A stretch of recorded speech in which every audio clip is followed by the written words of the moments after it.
Good morning, everybody. Happy day 3 of CSW. We are so excited that you took time out of this crazy busy week to be here with us. My name is Larissa. I am the UN Youth Representative of Human Rights Now, and I will be your moderator for today for this super, super important event. So today we will be discussing all things peace building from the perspective of women affected by armed conflict. Um, and the reason why we wanted to have this event was to show that women are not just passive victims when it comes to armed conflict. Women are actively engaged in the peace process and are very important to ensuring that the peace process is successful from start to finish, to after. Um, and so I'm so excited for you all to hear our amazing speakers. They come from around the world. We will be having women peace activist speakers from Myanmar, from Ukraine, from Okinawa, and from Japan as a hibakusha as well. So we are so excited for this event. And as you know, what inspired this event, it's the 25th anniversary this year of UN Security Council Resolution 1325. And that particular resolution deals with women, peace, and security. And so we wanted to use this opportunity to uplift the voices of women in communities around the world who are actively contributing to peace and who are part of the peace process. And we want to show the amazing work that they're doing and to show how important it is to include women in these peacemaking processes. So it is 10:32. I want us to get started so that we can hear as much as we can from these amazing women peace activists. So let's get into things. As I told you, I am the UN Youth Representative for Human Rights Now. And what is really cool about me being in this role is that this is my first CSW. However, our founder and our current vice president of Human Rights Now, Kazuko Ito, who will be giving the closing statement, she was actually there at the Beijing Declaration and Platform for Action conference in 1995. She was representing a leading bar organization in Japan, and she was actively part of the process of getting this declaration through. And 30 years later, it is a privilege to be able to be at CSW and to be reviewing how implementation of the Beijing Declaration has been, what our gaps are, and what things we have succeeded in.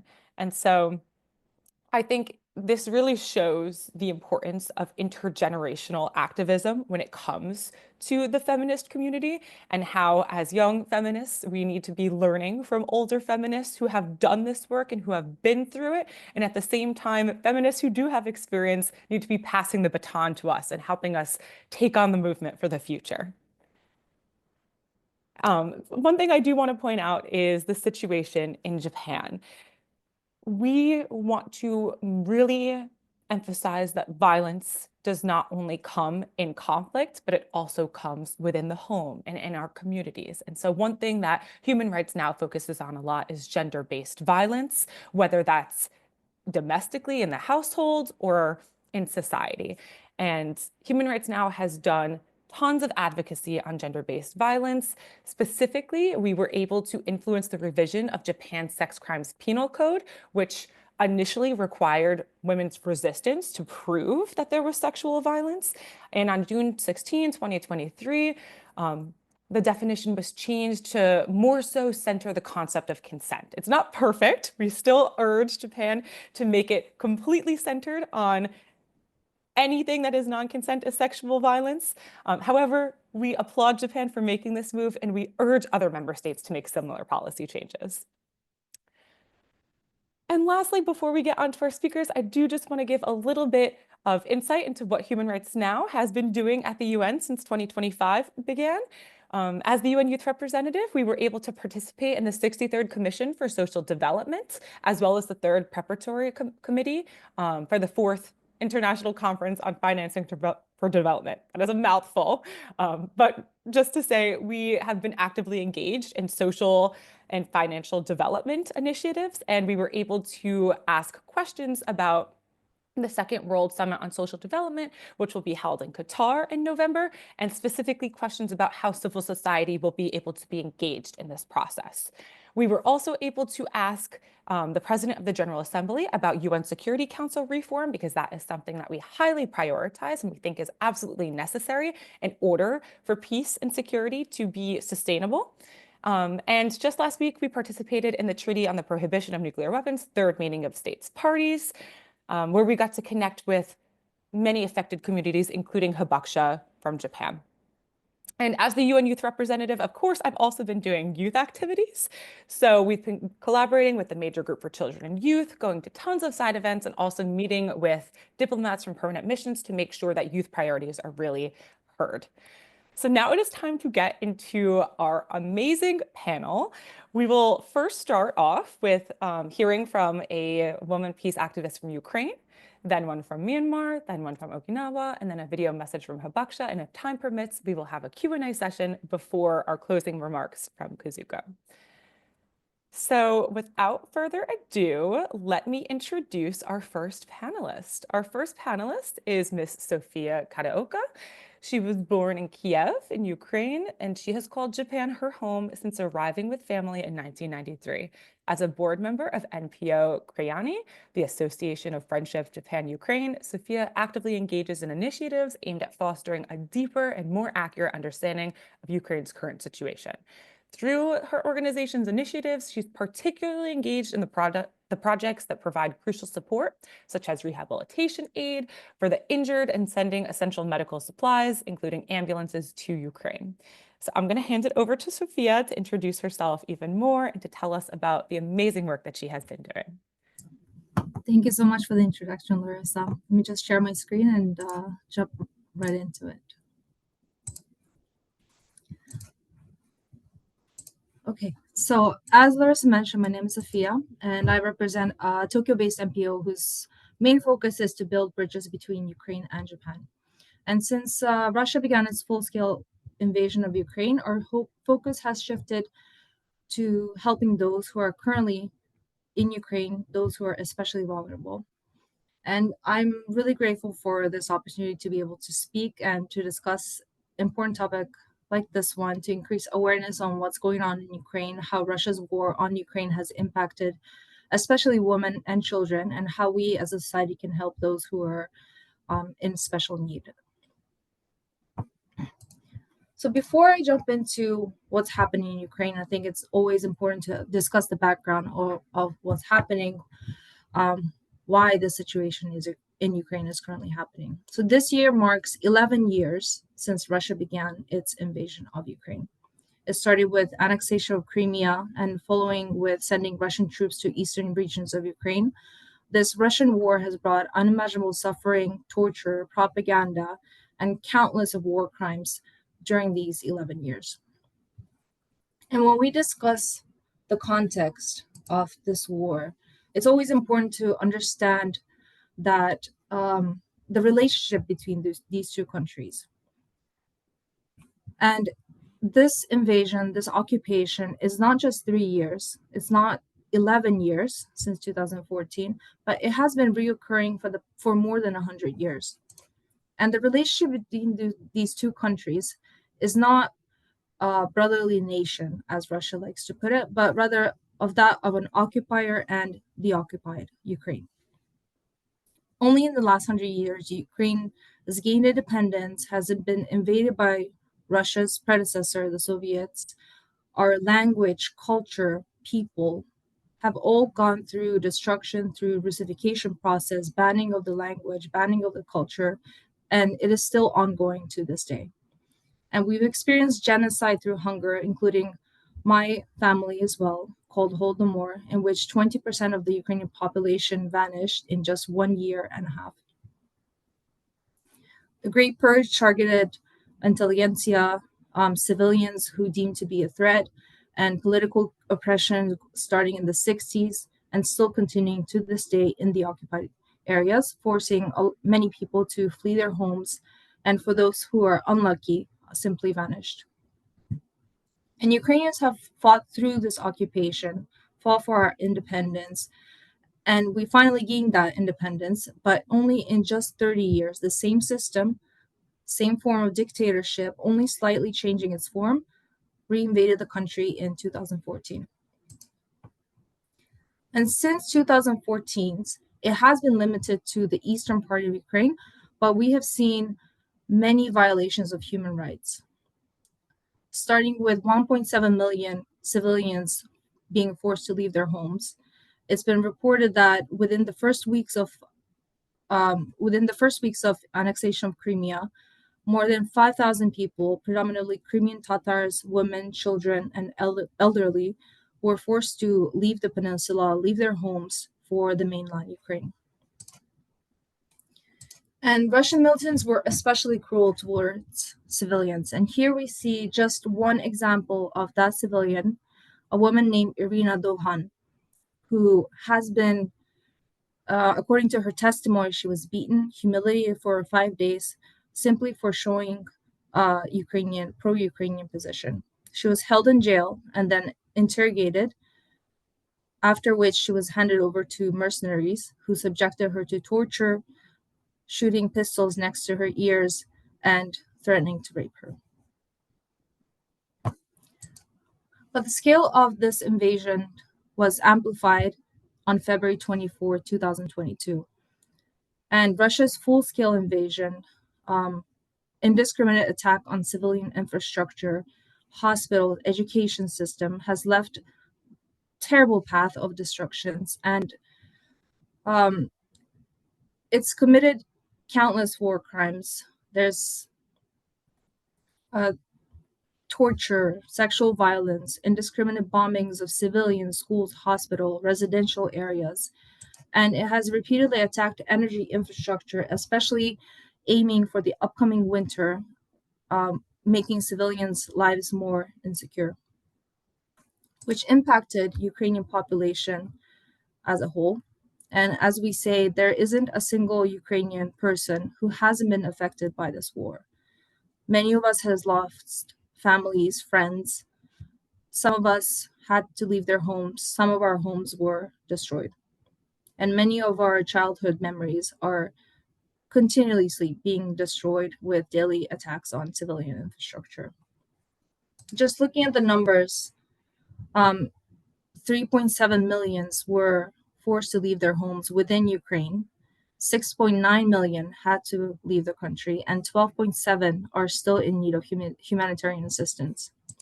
And of course, the most vulnerable in any conflict is the children and the women. This war, when we characterize it, it's brought separation of family for many of us in Ukraine. For some, that might mean their husbands are fighting in the front lines.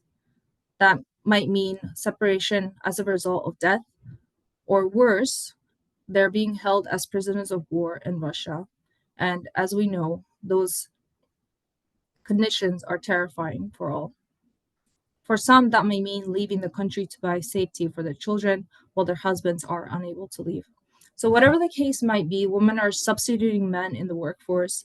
They're caring for themselves and their children, but unfortunately, not everyone is able to do so. And according to a recent study, 75% of the unemployed people are women.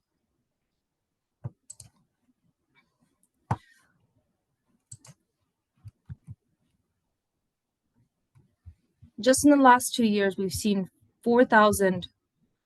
And as a result of these continuous attacks on infrastructure, many schools are forced to close down, and family have to prioritize survival over schooling, which creates a greater risk for access to education, both for children and women to further work on their careers. And in the last 3 years, we've seen 4,000 educational facilities have been either damaged or destroyed. 150,000 residential buildings either damaged or destroyed, including my own, which I've come to know just last summer. And these are targeted for the purpose of targeting civilians. And this unfortunately includes hospitals, maternity hospitals as well. And just last summer, Russia has attacked a specialized children's hospital where many of the cancer patients, putting these patients at risk.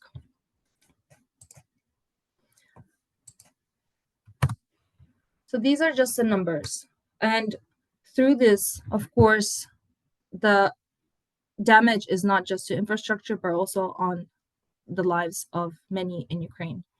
And when looking at the civilians, it's 12,000 civilians, including 600 children, have been killed in the last 3 years, and close to 30,000 has been injured. But these are just the official numbers. And what's important to remember is that many of the territories are still occupied by Russia. Thousands have been buried in Mariupol. A lot of evidence has been destroyed. And all these occupying authorities have been working to hide these war crimes. And with every free territory, we find mass graves, many of which are women and children, with signs of torture. Just in 1.5 months of occupation, and only in Kyiv region, 1,600 civilians have been killed. So I want you to imagine how many mass graves we will find in areas that have been occupied for more than 11 years. And every time we free these territories, we find new signs of war crimes.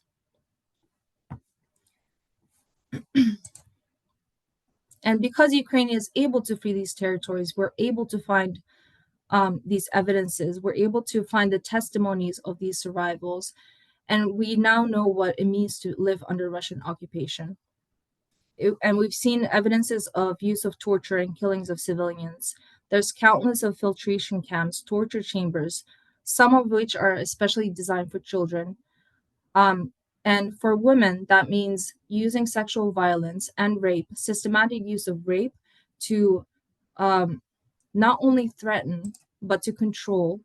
And according to some of the testimonials, women are told that the reason they're being raped is to ensure that they're never to have Ukrainian children again. So the use of rape is being used as a mode of genocide in Ukraine. And some are even burnt alive in order to hide the evidence. So there's been a lot of talk also of peace plan for Ukraine, but I do wish that people keep in mind what it means to give up Ukrainian territories to Russia. So these are not territories. We're speaking about people living in these territories. These 4 states that Russia intends to take, these are not resources. This is not just land. This is the lives and many future of those who are currently living there. And allowing Russia to take it would be like giving a life sentence in a prison. It's a life of torture chambers. It's a life of being jailed, tortured, and killed. And here I just have one example of a very prominent Ukrainian journalist who was captured as a prisoner of war, who was then kept in Russia for a long time. And unfortunately, she was killed by Russian authorities. So agreeing to Russia's peace plan means these countless of war crimes, especially against women and children, go unanswered. Children deported to Russia, which the numbers are up to 20,000 children who are currently forced to, are deported to Russia, never returning. And what's more important, those who are currently held in Russia as prisoners of war, some of which have been there for more than 3 years, who are subjected to torture and rape on daily basis, never seeing their families again. So what do we do? Just a quick introduction. We've been active. NPO Korean has been active in Japan for over 10 years, and many of our projects have been focusing on cultural exchange between the two countries.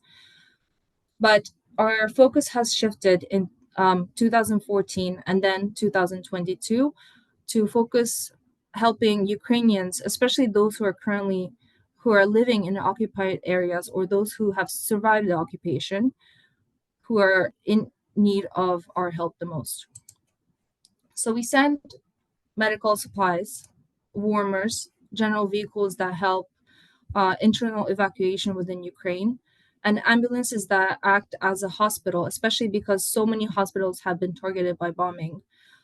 We send these ambulances in order to for them to act as a hospital on wheel to provide critical medical care in those areas, especially closer to the front lines. Unfortunately, these are only short-term bandages. And the longer the war goes on, we need to focus more on the long-term effects.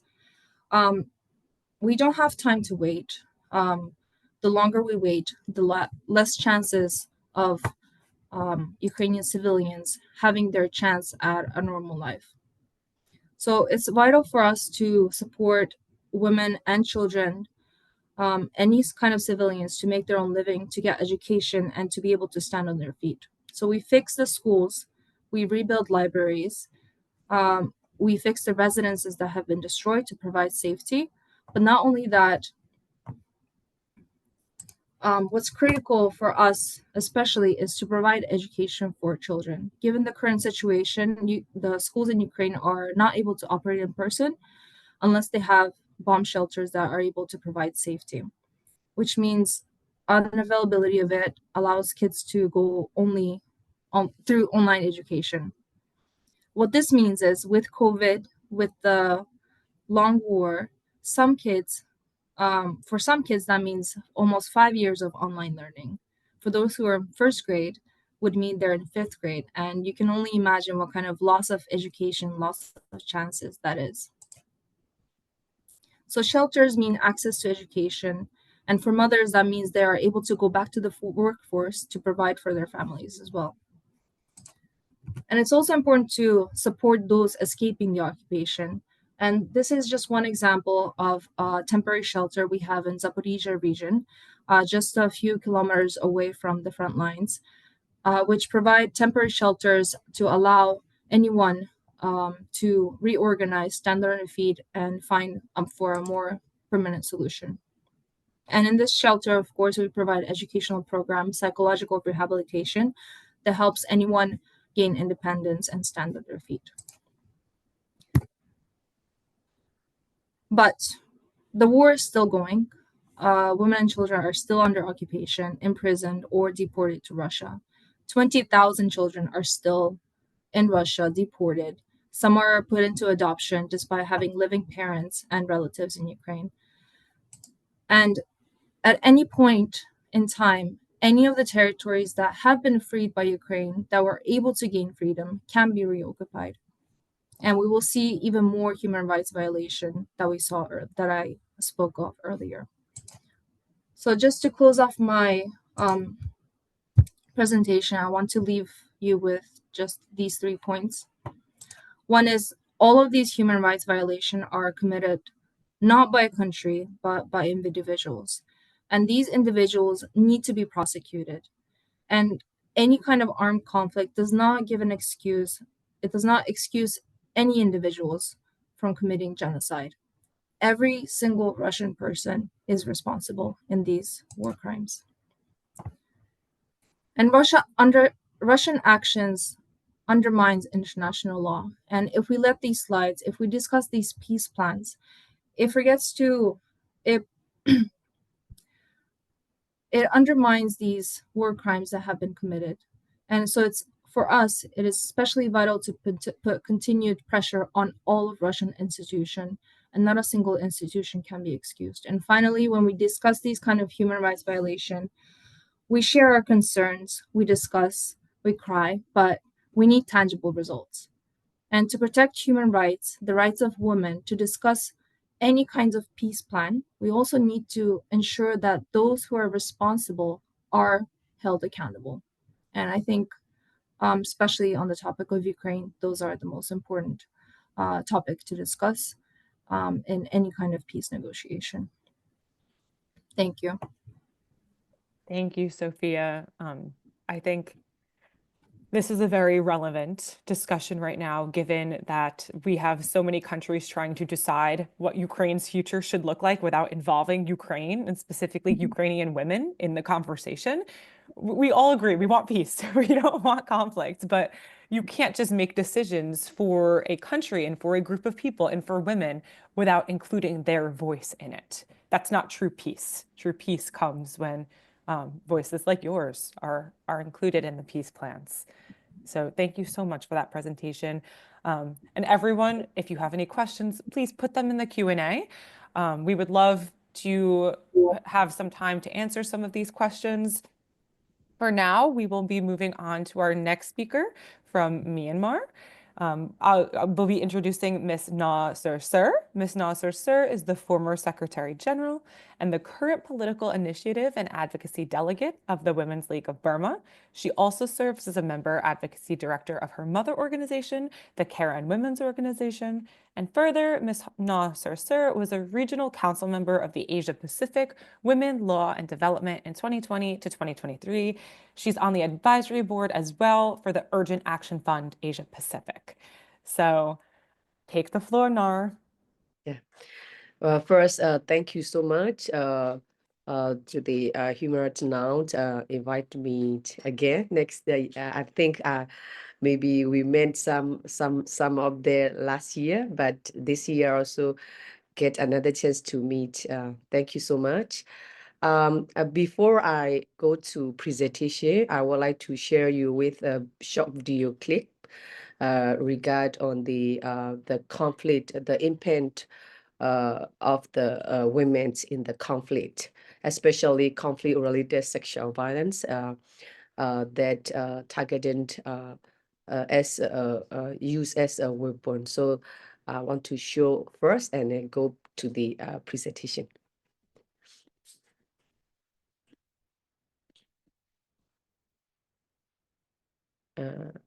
Where is my video?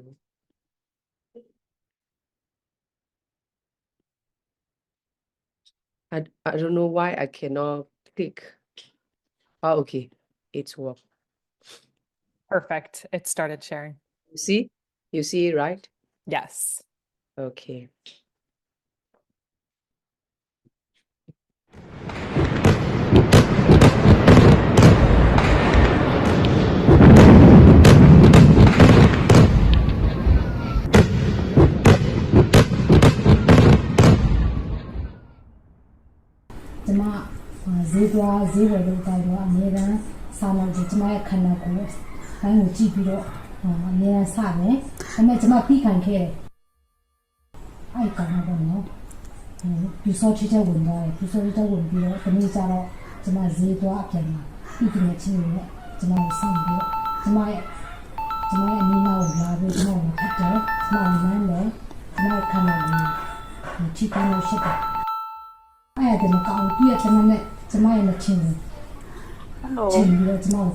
Hello.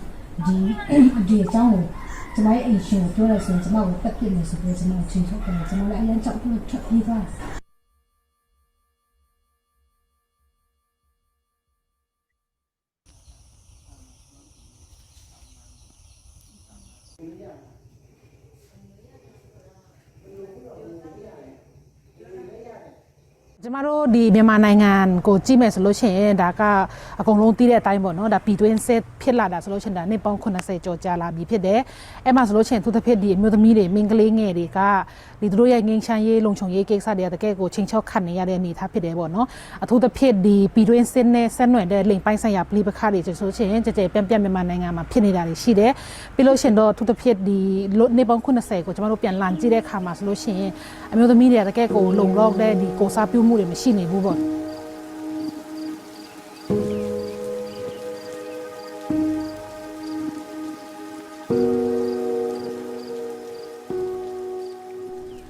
လက်ရှိကတော့ CSW update situation အနေနဲ့တော့ကျမတို့စီမှာဒီရောက်လာတဲ့ case တွေပေါ့နော်အများအပြားကြည့်မယ်ဆိုရင်တော့ PDF ဘက်ကနေကျူးလွန်တာတွေလည်းရှိတယ်နောက်ပြီးလို့ရှိရင်လက်နက်ကင်ဘက်ကနေပေါ့နော်မြို့သားရေးလက်နက်ကင်ဘက်ကနေကျူးလွန်တာတွေလည်းရှိတယ်နောက်ပြီးလို့ရှိရင်စစ်တပ်လက်အောက်ခံဖြစ်တဲ့ပေါ့နော်ဒီစောတိဘက်ကနေကျူးလွန်တာတွေလည်းရှိတယ်ရှမ်းပြည်လက်နက်ကင်တွေကနေမှကျူးလွန်တာတွေလည်းရှိတယ်ပေါ့နော်ဒီလိုမျိုးတွေကျမတို့စီမှာကျူးလွန်ပြီးမှရောက်လာတဲ့အမှုတွေတော့အများကြီးတော့ရှိခဲ့တယ်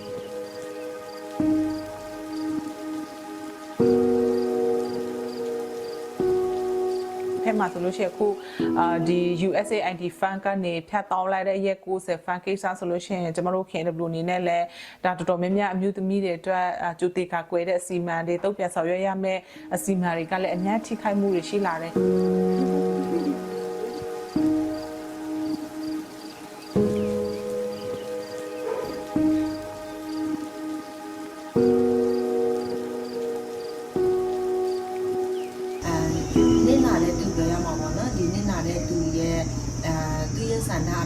တို့ကူညီပေးတဲ့ဟာမျိုးတွေရှိတယ်ဥပမာဆိုလို့ရှိရင်တော့သူကတရားရေးကိစ္စတွေနဲ့တွားချစ်လဲဆိုလို့ရှိရင်တော့ဒီတရားဥပဒေကိစ္စနဲ့ပတ်သက်ပြီးတော့မှဒီတရားရေးလမ်းကြောင်းပေါ့လေနော်အဲ့ဒီဟာတရားရေးလမ်းကြောင်းပေါ်ရောက်အောင်ကျမတို့ကူညီပေးတဲ့ဟာမျိုးတွေရှိတယ်နောက်ဆက်တွဲဒီစိတ်ပိုင်းဆိုင်ရာနဲ့ပတ်သက်ပြီးတော့မှထိခိုက်ခံစားရတဲ့အဆုခွဲလည်းအများကြီးရှိတယ်ဆိုတော့အဲ့ဒီစိတ်ပိုင်းဆိုင်ရာနဲ့ပတ်သက်ပြီးလို့ရှိရင်လည်းဒီနေ့တိတ်ဆွေးနွေးပေးတဲ့အပိုင်းတွေပေါ့နော်နေ့တိတ်ဆွေးနွေးမှုတွေခံယူတဲ့အပိုင်းတွေကိုကူညီပံ့ပိုးပေးတဲ့ဟာမျိုးတွေရှိတယ်ပြီးလို့ရှိရင်တော့တစ်ဆက်တည်းကျမတို့ဒီလုံခြုံအိမ်ပေါ့နော်လုံခြုံအိမ်နဲ့ပတ်သက်ပြီးလို့ရှိရင်လည်းကျွန်မကူညီဆောင်ရွက်ပေးတဲ့အပိုင်းတွေရှိတယ်ဒီအသက်မွေးဝမ်းကြောင်းနဲ့ပတ်သက်ပြီးတော့မှစိတ်ဆက်ပြီးတော့လုပ်တဲ့ဟာတွေရှိဥပမာဆိုလို့ရှိရင်တော့ဆက်ပြပြောတဲ့ကိစ္စတွေပြီးတော့ဒီအိမ်လုံးမှုပေါ့နော်အိမ်လုံးမှုလုပ်ငန်းတွေဆက်ချုပ်တာလို့ဟင်းချက်တာလို့စသဖြင့်ပေါ့နော်အဲ့လိုကိစ္စမျိုးတွေကိုလည်းအတူတူဆောင်ရွက်တဲ့ဟာမျိုးတွေရှိတယ်ပေါ့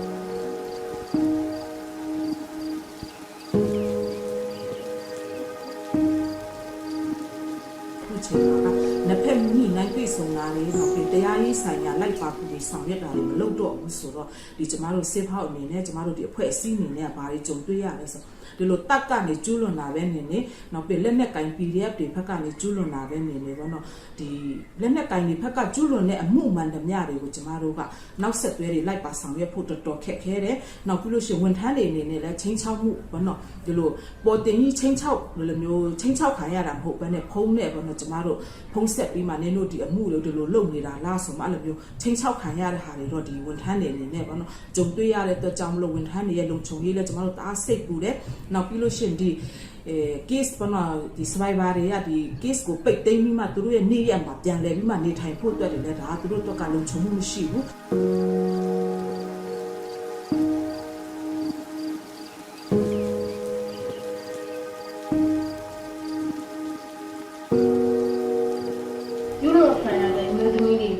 တရားမျှတမှုရရှိဖို့အတွက်ဆိုလို့ရှိရင်ကျွန်တော်တင်ချတယ်ကျွန်တော်ယူနယ်တွေမှာဒီတရားရေးနဲ့ပတ်သက်ပြီးတော့ဒီတရားရေးဌာနလို့ပြောတာလေတရားစီမံရေးဌာနလို့ပြောတာအဲ့ဒီမှုတွေကိုလည်းပဲအများဆုံးအကောင့်ထဲပေါ်တင်တယ်လို့ဒါမြင်ပါတယ်အကြမ်းဖက်မှုတွေကနေပြီးတော့လုံးရောက်ပြီးတော့သူတို့ဘဝကိုနောက်ထပ်ပြန်လည်ထူထောင်နိုင်အောင်ဆိုပြီးတော့ကျွန်တော်တို့ကတို့အတွက်စပိုက်ပိုင် farming လို့လုပ်ငန်းစဉ်တွေမျိုးကိုလည်းအများကြီးလုပ်ပေးဖို့လိုပါတယ်။နောက်တစ်ခုကတော့ကျမတို့အခုလက်ရှိချိန်နေမှာဆိုလို့ရှိရင်ကျွန်တော်မြို့နယ်တွေမှာ GBV response team တွေရှိတယ်။အဓိက gender ချင်းပြကြဖက်မှုဆိုင်ရာလုပ်ပြန်ဆောင်ရွက်ရေးအဖွဲ့ပေါ့နော်။အဲ့ဒီဖွဲ့တွေကိုလည်းပဲကျမတို့လိုအပ်တဲ့နည်းပညာ capacity building နဲ့ပတ်သက်ပြီးလုပ်ပေးဖို့လိုလို့ဒီတစ်ဖက်မှာလည်းသူတို့အတွက်ဒါလည်းပဲလာစဉ်ဒီ communication course လိုမျိုးလား stipend လိုမျိုးလားပေးဖို့အတွက်လည်းလိုတယ်ဆိုတာမျိုးကျွန်တော်တို့အကြံပြုချင်ပါတယ်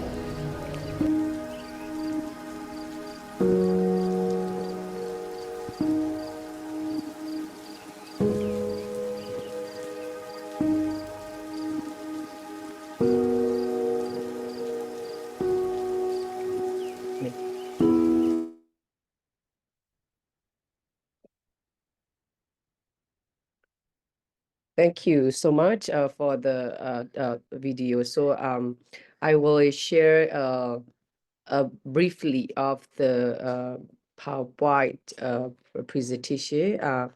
It mostly talk about the women's in the polity and the women's in the peace process in the context of the Burma.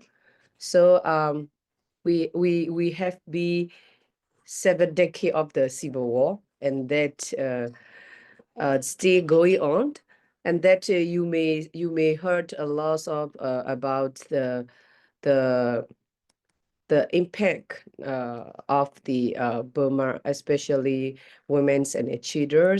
They have been faced a lot of challenges and they have to survive and struggle. So many think in this moment. So what we see it, I think not only in the Burma we had especially the impact of the women in the conflict, but also any of us I heard from the Ukraine as well other Palestine or Sudan or Afghanistan, all the conflict countries. So I think they may face similar impact, and then especially the decision making of the women's participation and also women's in the peace process. I think maybe similar with the Burma content as well.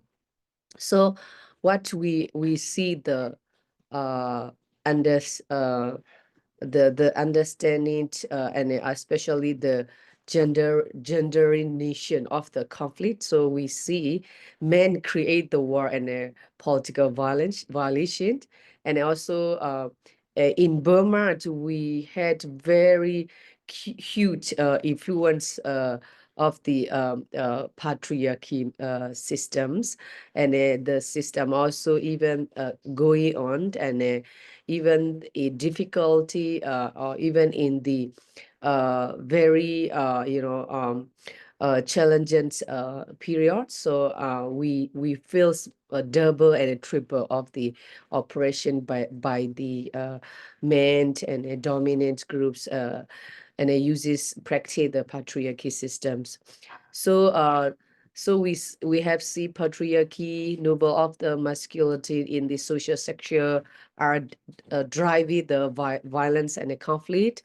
And also historically, the society organized as a man were a decision maker and a fighter.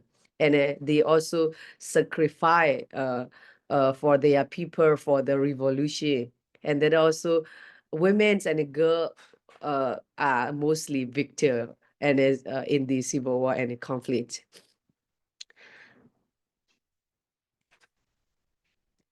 Where it's not going. Okay.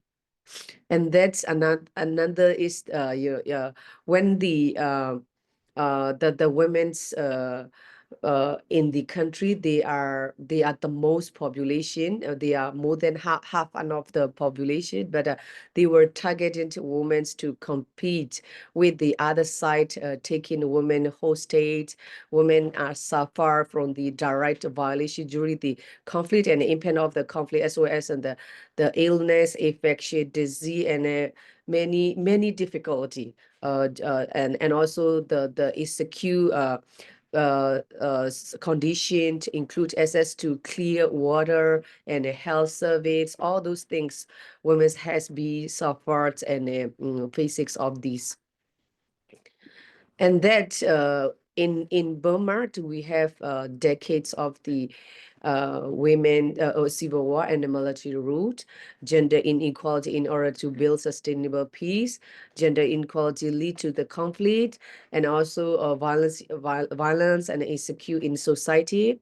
And also women are deemed involved in conflict and peace, such as a victor, survivor, peace builder, mediator. But as a peace builder and a mediator, very lack of women's, not much in the decision making level, but they have been supported many roles of peace process or be in mediator in different roles as well. And that women have the different experience in conflict, peace agreement not take into account this needs the priority of the women. Burma political and ethnic leaders do not seem to understand that women participation should be considered as important in peace building and political reform. So this is we stay fighting for it, and we state other side also we state phases of this thing. So here give you example. This is the platform when the 2012 to 2021 since the coup. So before 2021 military coup. So we have this timeline with this platform. Actually, these platforms are very important and in the decision process, a decision making level. But we see 2012 they follow UPCC, but there's knows women's 0%. And NCCT 6.25, but women's a few of women's in there, but not much in the decision making level, but they are be part of this the platform. So we have seen the numbers of the percentage of the groups they are initiated or be or discuss it and to resolve the conflict as a peace as in the peace process, but we have to be seen very lack of women's. And then 2021, we come out as a National Unity Consultative Council as a different group comparison, and we have seen 20 more than 20% of the women's because of we have been pushed as a Women's League of Burma. When the draft of the Federal Democracy Charter, we have to take 2 months to get women participate, at least 30% women participation in the different decision making level and also leadership role. So we took 2 months to push hard and to get this agreement as a principle in the charter. So that's why we come out with the 25% women in the NUCC platform. So this is the before the coups the UNIA Peace Conference happened in Burma. When the UNIA Peace Conference more than 800 900 participate in there, but every time we analyze the data, so the percentage of women's only a few numbers. So this is the experience of the content of the Burma have been peace process. And myself, I also be part of the peace process since 2012, but I have to start with the documentation, facilitation, and technical support, this step. And then later I get to be in the delegate or representative in the platform. So as a women, it means that we have to build the trust with the men that they trust us and they bring us. If they not trust, so they don't bring us. It's not consider women are important. When we start, we have to think about to include women in the peace building. They don't think that. They just think that who we trust. And then who they can be part of us and allow with us. While we say we say do that, do this or follow. So for us, we don't want to be this way. We want to represent women's and raise the voice of women, because the conflict, every conflict, women's and girls are the most victim and survivor. So those they are struggle, they are survivor. Who will talk about that? Who will bring that? So you may see in the video that we had a lot of conflict related sexual violence, but that men cannot talk about it. Men cannot discuss about prevention, protection, about women's. That only thing the women's can do it. But the problems that the men, they are not consider women's as a can be in the politics and it can be in the decision making level. This is the big challenge that we have been faced in the Burma. So here in the we'll have yeah. to finish up in around 30 seconds. Yes. Yeah. Just to be verified. Yes. So in the 2000, since 2021, so we had women's involved in the resistance movement. 60% of the women's involved in the different struggle, and the women were killed, women were arrested, women were detained and center a lot. So but in the platform of the peace building, in the platform of the political solution, fighting political solution, there's not much women's, very lack of women's that we face. Thank you so much.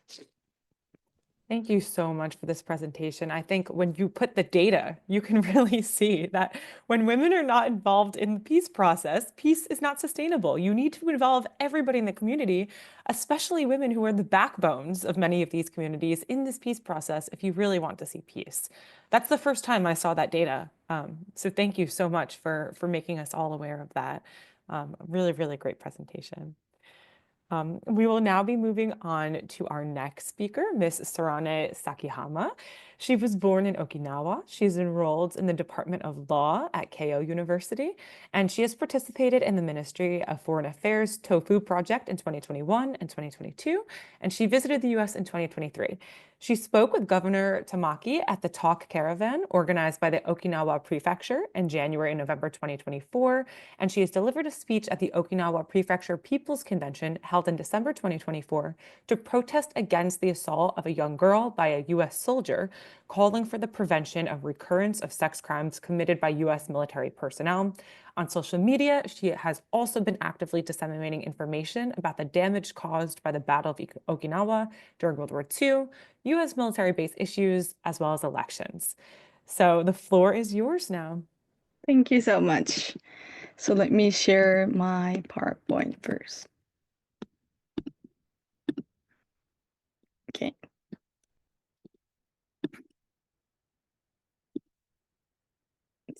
Okay. So my name is Sarane Sakihama. First of all, I would like to appreciate for this opportunity to speak up about my hometown, Okinawa, and what is going on in Okinawa. So let me briefly introduce myself. I was born in 2002, and I was born in Chatan Town in Okinawa, and I grew up there, and I'm currently in the Keio University studying law. And my grandparents have experienced World War II, and both of my parents were born when the Okinawa was under the control of U.S. government. So U.S. military bases were really close to me. There are many friends whose father are military base soldiers, or some of my friends got married with a military soldier. So for me, military bases were really close, and I would like to share about the current situation and about the history of Okinawa. So let me briefly introduce where Okinawa is. So Okinawa is the southwest island of Japan. You can see it. And there are more than 50% of all Japanese military bases, even though it's only 0.6% of all Japanese land area. So you can see how Okinawa is treated differently and unequally. So Okinawa used to be an independent and it was kingdom of Ryukyu. But after the World War II, Okinawa was under the control of US government. And during that time, there were so many sexual crimes against local women. However, most of the cases were not prosecuted because neither Japanese or American laws were adopted in Okinawa. So when there is a trial, U.S. government gave a decision in favor of America. So there were so many cases, so many sexual crimes against local women. So during that time, Okinawan people really wanted to be part of Japan so that our rights would be protected. However, even after Okinawa's return, nothing has changed. It is said that there are more than 1,000 sexual crimes even after 1945, and still now we are suffering from a lot of military crimes. So let me share some of the serious incidents. There are so many incidents, but let me share some of them. In 1995, a 12-year-old girl was kidnapped and raped. This incident got many people stand up, and we held a rally, and more than 85,000 people gathered, and we called it for the change of this situation. However, things repeated. In 2016, a 20-year-old woman was raped and killed. She was just only taking a walk. and even killed. So there will also be holding a rally. And that time there were more than 65,000 people gathered at the rally. And I was also there. So this is not the picture at the time, but the next year I participated at the rally. And at that time I was 13 years old, just a junior high school student.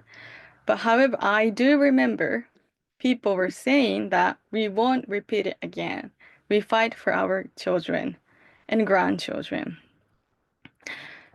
Actually, at that time, I didn't really know about the base problem or Okinawan history. So, however, every day the media reported this thing. So I thought I should know it. I should know it. So I went the rally with my parents, and I thought the things would change because so many people were claiming for the change of this situation, and people are saying we won't repeat it again and we won't change this situation. However, things happened again. In 2023, a girl under 16 years old was raped. I thought things would change when I participated at the rally, but things had never changed until now. And what was worse, the government didn't report it for 6 months. This shows how Japanese government is treating us unequally and rudely.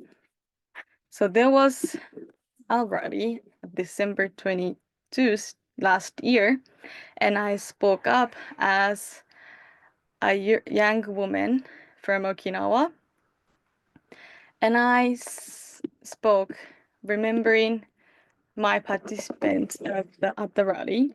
I said, in 2016, I was 13 years old when I heard adults saying, for my children and grandchildren. And I became an adult standing here. This is my Okinawa, which 13 years old me had hoped. And I do not want the next generation to have to go through this pain again. And I added, do we have to be deprived of our youth because we were born in Okinawa and they are bases? I got even older than a woman who was killed in 2016. So I see how Okinawa had gone through, and I really felt it. However, a new rape case was reported in January this year. I said those words really strongly, and I showed my responsibility that I would not repeat it again, and I would not let it repeat again. However, there was a new cases. It was in January, which means even less than a month when we hold a rally. So even worse, the suspect was not persecuted. Those things happened again until now repeatedly. So I felt really powerless and helpless, even though I said those words that I won't repeat it again. I was about to forget that this is the reality of Okinawa. Even though we stand rally and we call the change of this situation, there might be an incident the day after we have the rally. And since I was living in Tokyo and for not Okinawa, I was about to forget the reality of Okinawa because I don't feel there is a basis in Japan because there are not so many bases in Tokyo, but in Okinawa, we live with bases. So this is the reality of Okinawa.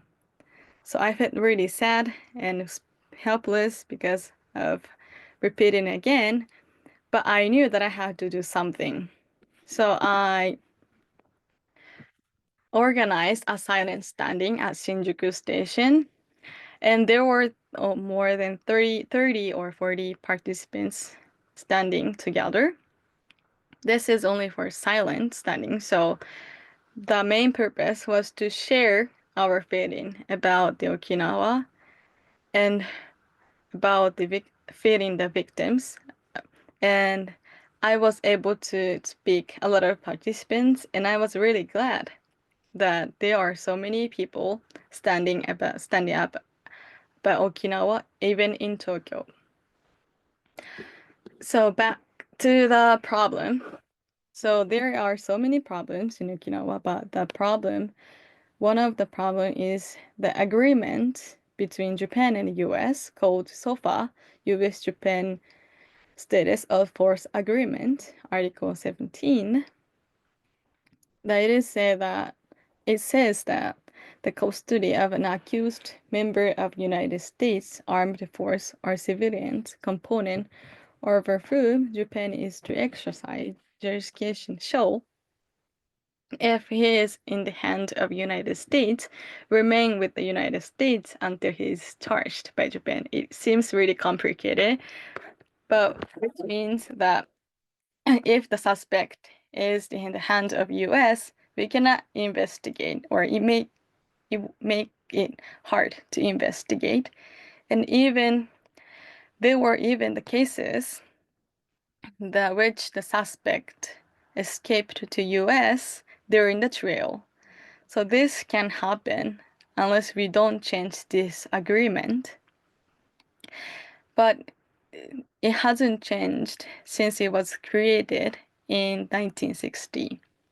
So Okinawan people and Okinawan government are calling for its change, but I think not a lot of people in mainland of Japan know about the existence of this SOFA status of force agreement.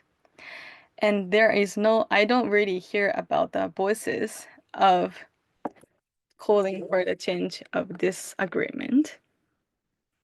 So I think it's really important to raise the voices about Okinawa.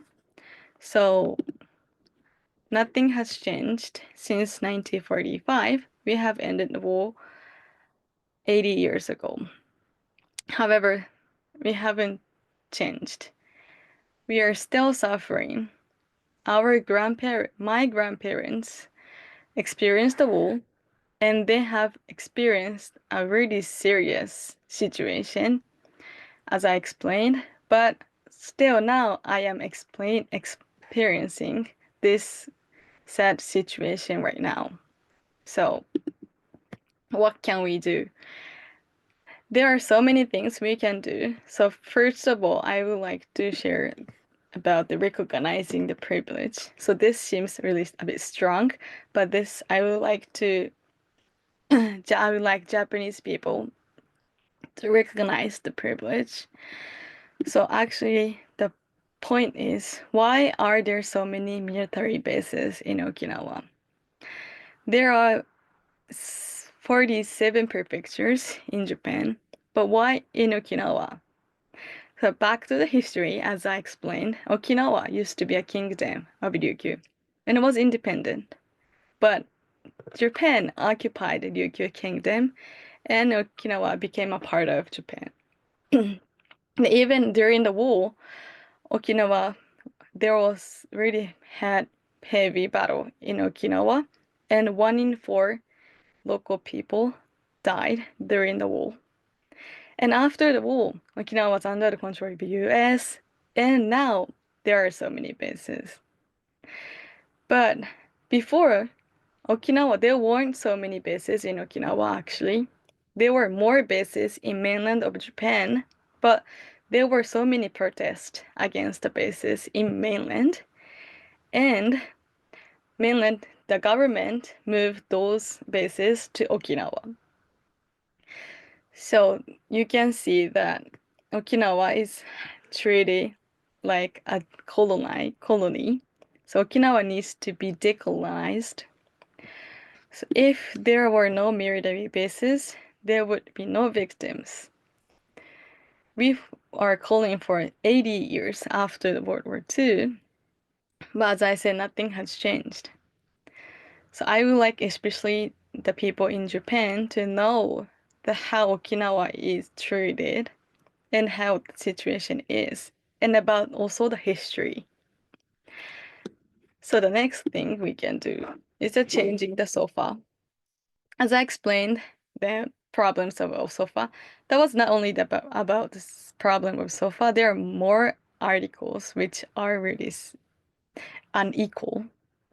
So I would like more people to know about the sofa. And Prime Minister Ishiba, he said that he would change the sofa, but he's not really acting as if he's going to change. But we can change, I think we can change the sofa if there are more voices about it. So I would like more people to know about it. And the last one is to share. So all the things are connected. But I would like more people to know the situation of Okinawa and why there are so many bases and how we are treated and how the situation and our voices. As I said, if we live in the mainland of Japan, we don't feel about Okinawa.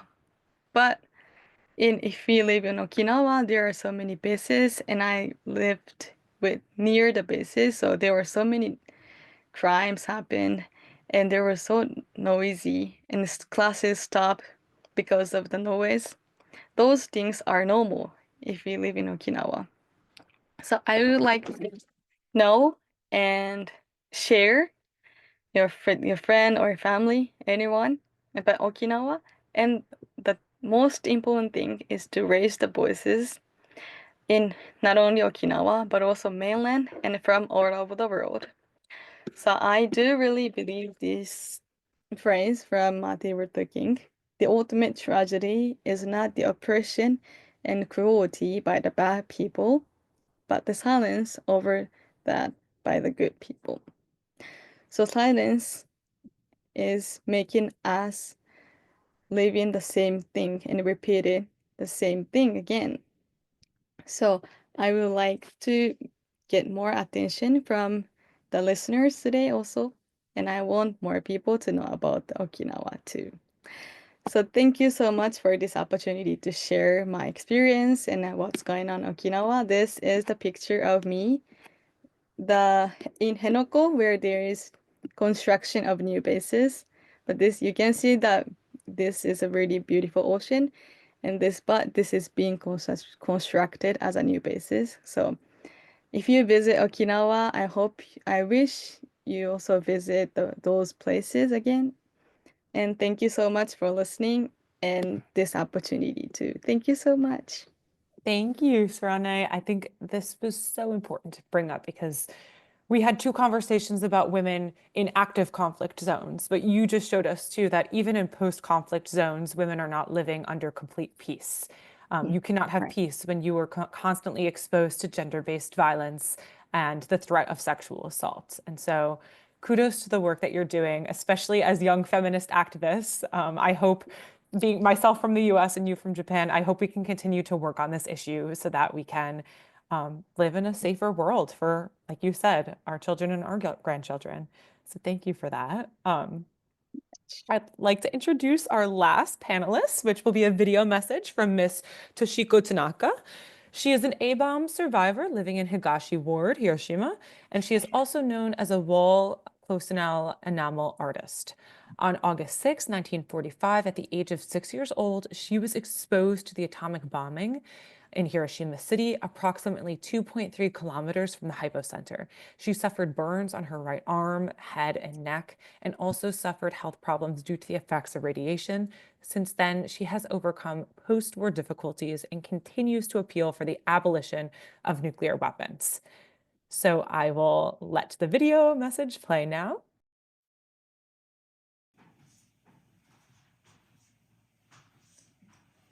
Hello, my name is Toshiko Tanaka. First of all, I would like to express my deep gratitude for the tremendous effort of everyone participating today towards world peace. and human rights. I am a direct victim of the atomic bomb, and I believe I belong to the last generation that can remember its inhumane devastation. It is my hope that sharing my experiences with you today will contribute to a future where nuclear weapons are never used again on this planet, and where human rights are protected in a peaceful world. I survived the atomic bombing in Hiroshima. I've been creating enamel mural artwork for over 50 years. It wasn't easy for me to talk about what happened in Hiroshima on August 6th, 1945. I thought people would not understand me. I was traumatized and unable to talk to anybody about my personal experience, not even to my own family. I started to open up and share this horrible experience when I turned 70. Originally, my family lived only 500 meters from ground zero. But just 1 week before the atomic bombing, we moved 2.3 kilometers away. Because of this, I am alive today, though I was burned and exposed to radiation. At 8:15 a.m., I was 6 years old, walking to school. Somebody shouted, B-29, the enemy bomber! I looked up and saw a tremendous flash. It was like a million lights. Everything went white. I couldn't see. Then heat. It burned my head, my neck, and my right arm. Suddenly, everything went dark, like nighttime. Hot sand dust blew up, covering the sun. I couldn't see, but the dust cloud was like a giant mushroom. My mouth was full of dust. What was happening? What should I do? I can never forget that terrible crunchy sand taste. My wound arm swelled. The pain was unbearable. I cried all the way home, but when I arrived, my house was barely standing. Even though my mother was alive, she could not recognize me. My hair was burned. My clothes were destroyed. That night, I hovered between life and death. Survival depended on strength and luck. Suddenly, I looked up and saw the blue sky through the large gap between the broken roof and the ceiling. Although I was in pain, I thought, this is so beautiful. That blue sky had stayed with me. It had given me the will to live. It took only 1 second for a single one to destroy Hiroshima, and 140,000 lives. All my classmates were killed. My young aunt left home that morning and never came back. Her body was never found. That day, I saw a large crowd of dying people walking in silence. Some were orphans. Men, women, and children are almost naked, their burned clothes hanging from their bodies. Their arms were outstretched, their burned, peeled skin dangling from their fingers. They looked like ghosts or zombies. Even today, whenever I see barbecued tomatoes, I remember that terrible scene of death. Like tomatoes, human skin peels off easily when burned. Later, something strange started happening in Hiroshima. People who seemed uninjured began to die right in front of our house. No one knew them, but they had been exposed to massive radiation unconscious for a few days. When I woke up, there was a strong smell in the air, like burning rotten fish. But it wasn't fish. It was the smell of human bodies being cremated in city parks and school yards.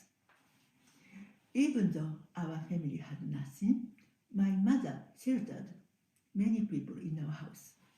I also remember a 15-year-old girl who carried her severely burned younger sister on her back.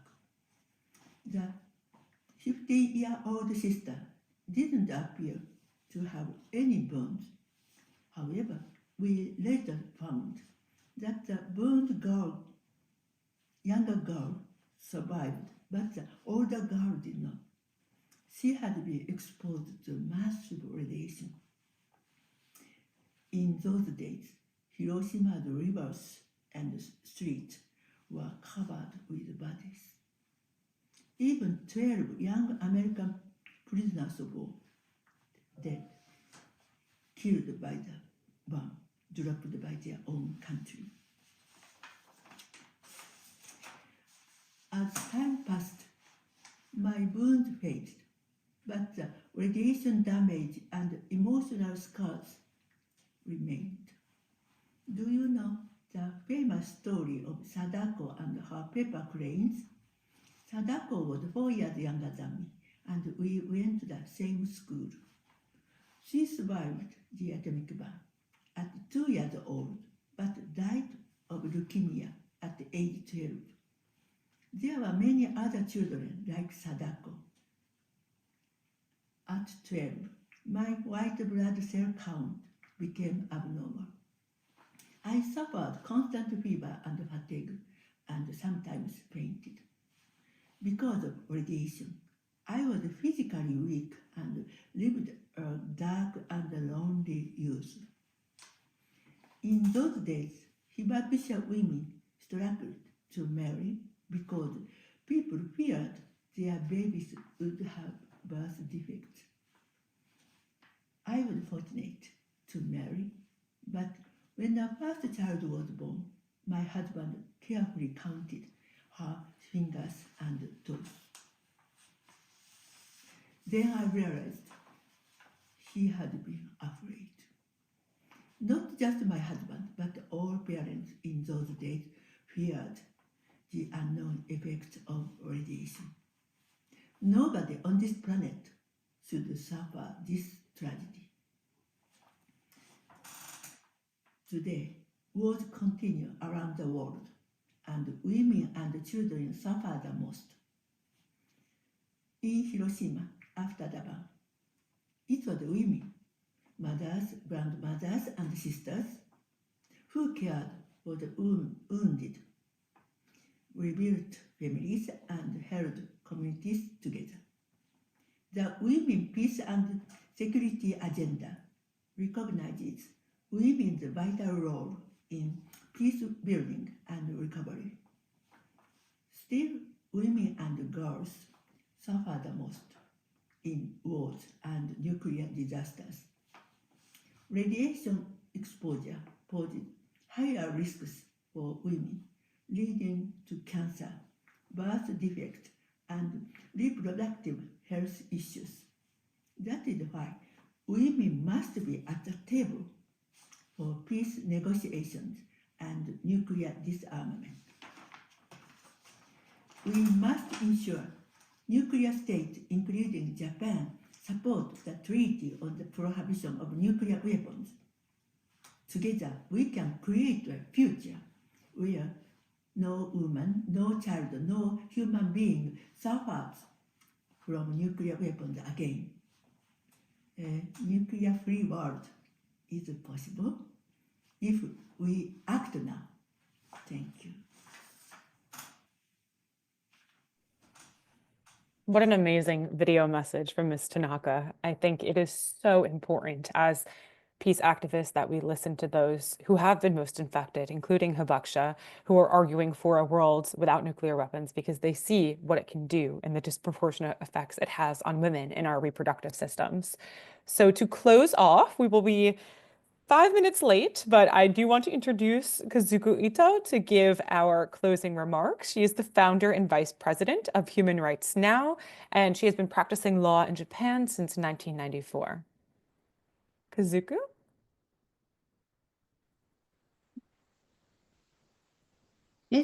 Yes, thank you. Of Thank you so course. much thank you, Larissa, for your introduction. Thank you to the wonderful guest speakers. My name is Kazuko Ito, Vice President of Human Rights Now. Today's speaker made an important contribution to addressing the current situation. The 1995 Beijing Conference of Women shed light of women's rights in armed conflict, and Security Council Resolution 1325 strongly call for women's participation and leadership in peace and security. However, to this day, peace building completely lack women's perspective. Women are disproportionately affected by a conflict and a victim of human rights violations, including sexual violence. I'm very concerned that powerful states have now hijacked the entire peace and security agenda and dominate conflict negotiation with no respect for rule of law, human rights, justice accountability, and women's participations. This undermines fairness and peace in the international order and status of women and girls. Regarding Ukraine, the important thing is that war started by Russia's aggression, violating international law, a conflict resolution that benefits only Russia, aggressor, and sacrifice Ukrainians' self-determination is not true peace and go against the UN Charter. We demand that Ukrainian voice to be at the center of the peace negotiations. Regarding Myanmar, so we express solidarity with women resisting military rule in the Myanmar. After the coup, the military attacked and killed its own people, many of them women. And many women are also the victim of the rape and other forms of sexual violence. Despite that, women in Myanmar support each other, empower each other, and continue to raise their voice for peace, democracy, and women's participation. The international community must listen to their voice and act in solidarity to isolate the military and enhance humanitarian assistance for the suffering of women and girls. Regarding Okinawa, at the Beijing Conference in 1995, I was a part of that, and Okinawan women spoke out about widespread sexual violence by the US military personnel and called on the Japanese government and US government and international community to address the matter. But as the speaker told us, that after 30 years has passed, the issue is not solved at all. The Okinawa is southern island account for less than 1% of Japan's total land area, but it concentrates about 70% of Japan's US military bases. We need to fundamentally reconsider our security system in Japan, which sacrifices the weak, including women and girls. So regarding Hiroshima and Nagasaki, last year, the Japanese Hibakusha organization Hidankyo was awarded the Nobel Peace Prize for their effort to abolish all nuclear weapons. Their peaceful testimony and also their dedication to the peace despite the physical pains and painful memories of their experience. In particular, women Hibakusha have suffered greatly, but based on their experience, they have urged that humanity and nuclear weapon cannot coexist. Ms. Tanaka's testimony helped us understanding their determination. The Conference of the Party to the Treaty of the Prohibition of the Nuclear Weapons, held last week in New York, adopted a declaration that nuclear abolition is not merely an aspiration, but absolutely necessary for world security and the survival of the humanity. I echo that call. So thank you very much for your question about Gaza from the participant. So although we are unable to have a Gaza speaker, we stand in deep solidarity with Palestinian women. As you know, the Israeli military offensive has killed over 40,000 people, and including a war crime against humanity, and genocide against women and girls in Gaza. It must immediately end further military actions, threats, and the occupations, including the West Bank, in accordance with the ICJ advisory opinions and the UN General Assembly resolution. Perpetrators of the war crime in Gaza must be immediately brought to justice before the International Criminal Court. Disturbingly, the US president has imposed groundless sanctions against the ICC, but it is unacceptable for the powerful state to undermine the ICC's independence and functions. In order to prevent recurrence of the atrocity in Gaza, and also the Ukraine and Myanmar, it is essential to achieve accountability. Recently, the security environment has been extremely challenging. So world leaders' unwillingness to respect international law, human rights, and the obsession to nuclear weapons is creating crisis of peace. If this continues, we will once again return to an era of world war and even nuclear war. Now is the time for us, women, to stand in solidarity and say no to these politics that rely on force. We urge the United Nations to take leadership in resolving conflicts and to promote the women's participation in this entire process. And the UN Security Council must be reformed, and we demand that P5 give up the veto power and nuclear weapons and participate in the ICC. In this era of crisis, women must play a crucial role to create a peace.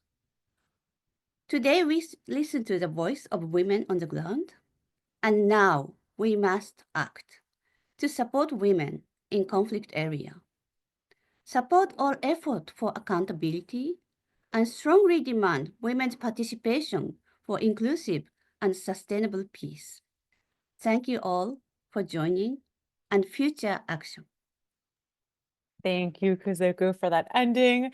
We apologize for running a little bit over time, but we are thrilled that everyone showed up to listen to the voices of these incredible women who are really pushing forward peace on the ground in their communities. So thank you everyone for attending, and we hope you have an amazing rest of your CSW.